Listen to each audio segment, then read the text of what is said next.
todos.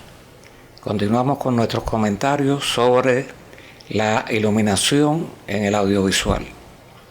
Antes de comenzar, quiero referirme a algo sumamente interesante. Estamos viviendo en una etapa donde el desarrollo tecnológico va a pasos acelerados, lo que es realmente cierto.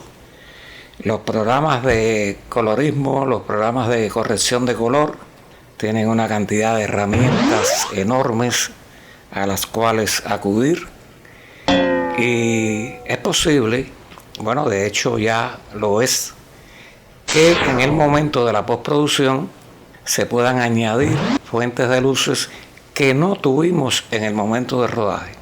Lo cierto es que, aunque fuese así, en el futuro inmediato, de todas maneras, las fuentes de luces van a seguir manteniendo su nombre. El backlight va a seguir viniendo de atrás. El modelaje va a seguir viniendo de un extremo. La luz de relleno de la misma manera. Las luces de efectos igual, que en el próximo encuentro vamos a hablar un poco de las luces de efectos.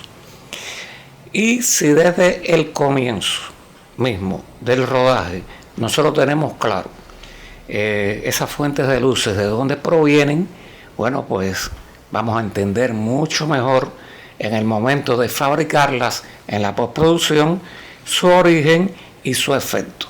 Por lo tanto, hablar, incluso ejecutar todavía en estos momentos, en el instante en que se hace la grabación, esas posiciones de luces en sus propósitos, no está de más. Saber utilizar, saberlas poner, conocer cuáles son sus efectos desde el rodaje mismo, una gran ventaja, porque el origen lo vamos a tener bien claro. Ya en nuestro encuentro anterior nos referimos a las posiciones de las lámparas. Hablamos del backlight, hablamos del modelaje, hablamos de la luz de relleno como punto de partida. Mencionamos también las zonas, las diferentes zonas que se pueden fabricar dentro de un gran decorado, porque nuestras figuras se van a mover, las cámaras se van a mover y lógicamente un montaje estático no funcionaría, sino que habría que hacer diferentes montajes a través de los cuales nuestros personajes se van a desplazar o la propia cámara, como ya comentamos. Hoy quiero referirme a lo siguiente. La luz tiene dos características fundamentales: cantidad y calidad. La cantidad está en dependencia del tamaño, de la potencia del equipo que estemos utilizando. Originalmente se utilizaban filtros de densidad neutral, filtros que simplemente lo que van a hacer es disminuir la cantidad de luz que va a llegar al sujeto. Los filtros traían un inconveniente. Cuando se trabajaba en exteriores, una brisa, el aire, movía estos filtros físicos que se ponen en las lámparas, provoca que en el sonido se escuche ese movimiento del filtro, lo cual representa un inconveniente. Ya las lámparas más modernas vienen con un dimmer, de manera tal que se pueda controlar y darle más o menos intensidad a la lámpara en cuestión. Y la cantidad se mide en lux. Para poner un ejemplo gráfico, si la luz que vamos a montar viene entrando por un ventanal y supuestamente va a simular la luz solar, debe tener un nivel específico de cantidad. Por otra parte, si la luz que vamos a montar supuestamente viene desde una fuente de luz interna, digamos una lámpara de noche, la cantidad de luz de esa lámpara debe ser mucho menor. Para esto existen diferentes tipos de lámparas, de diferentes tamaños, que nos van a indicar desde el principio mismo a definir el tamaño del equipo que vamos a utilizar en los diferentes casos. O sea que es bien sencillo hacer el cálculo con relación a la cantidad de luz que vamos a utilizar. ¿Cuál es la otra condición que necesitamos tener en cuenta? Como dije, la calidad de la luz. La calidad de la luz depende de su temperatura de color. Hay una fórmula para calcular la temperatura de color, pero son fórmulas que nos sirven sencillamente de referencia. ¿Cómo nosotros podemos poner en función dramática la temperatura de color? Por ejemplo, desde la pintura, el color azul un poco es un código que representa la noche. Las noches son azules. En los cómics impresos también vemos como las noches tienen un tono azul.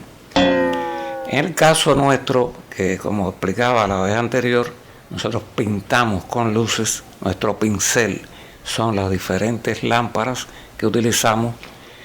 Entonces ponemos en función de nuestra noche la temperatura de color al poner la lámpara dominante con una gradación azul que se distinga por encima de las otras lámparas. Por ejemplo, en esta escena que estamos viendo, el backlight tiene mucho componente azul precisamente para dar la ilusión de la noche. Sin luz no hay imagen. Entonces, aunque hagamos una noche tenebrosa, tiene que haber al menos una luz. La luz de esa noche fabricada que debe ser azul. Entonces, el componente azul va a jugar un papel importante en la iluminación de esa ideal noche. En este otro ejemplo, la luz que está incidiendo, en este caso de backlight, proviene supuestamente de una lámpara, de una lamparita de noche, donde la temperatura de color de esa lámpara es más cálida. Por lo tanto, fíjense en el gran contenido de rojo que tiene esta lámpara. Generalmente hay un ABC que no debemos olvidar. Las lámparas que tienen alta temperatura son las lámparas que tienen gran componente de azul.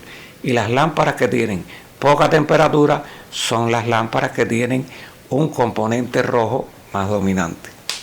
Si no pretendemos que nuestras lámparas tengan tanto componente azul o tanto componente rojo, hay ajustes que se pueden hacer en la cámara, como el ajuste de blanco, por ejemplo, el llamado white balance, que se utiliza precisamente para, de los tres colores primarios con los que trabajamos, el rojo, el verde y azul, haya precisamente un balance, porque recuerden que la suma de estos tres colores es igual a blanco. Este tema de trabajar con la temperatura de color en cada una de las luminarias que nosotros utilizamos dentro de la escena es muy eficiente porque transmite situaciones, horarios, estados de ánimo. Una luz cálida no es igual a una luz fría. En este caso, la luz con gran componente de rojo es una luz cálida. Una luz con gran componente de azul es una luz fría.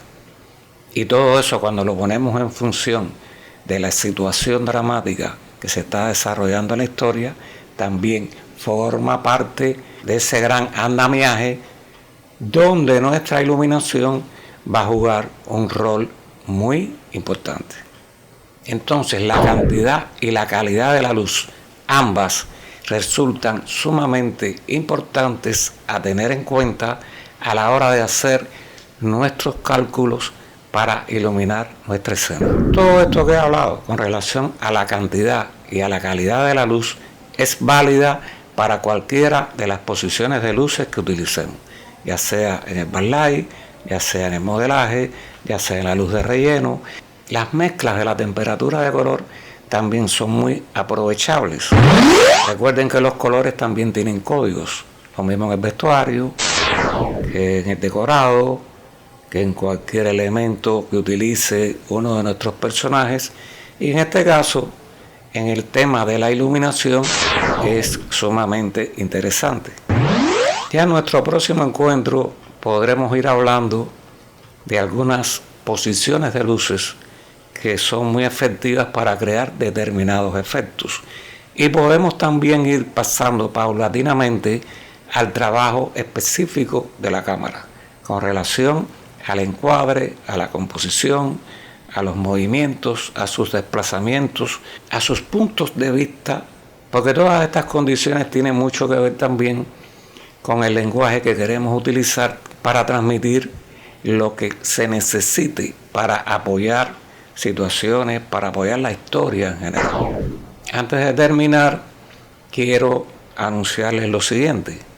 A partir del mes de febrero vamos a comenzar a alternar en este canal Zoom 2 con estos contenidos dedicados a la realización del audiovisual unas mini entrevistas a muchas personalidades que a lo largo de toda la historia del audiovisual en nuestro país tuvieron mucho que ver detrás de cámara. Personas que tuvieron una participación anónima, pero que no debemos olvidar. Y entonces Zoom 2 se une a este homenaje, a esta recordación, a estos agradecimientos que rememoran el trabajo profesional de muchas mujeres y hombres. Esos contenidos llevarán como nombre Las Glorias y sus Memorias. Nos vemos en nuestro próximo encuentro. Como siempre, les agradezco mucho su atención y les deseo que tengan un buen día.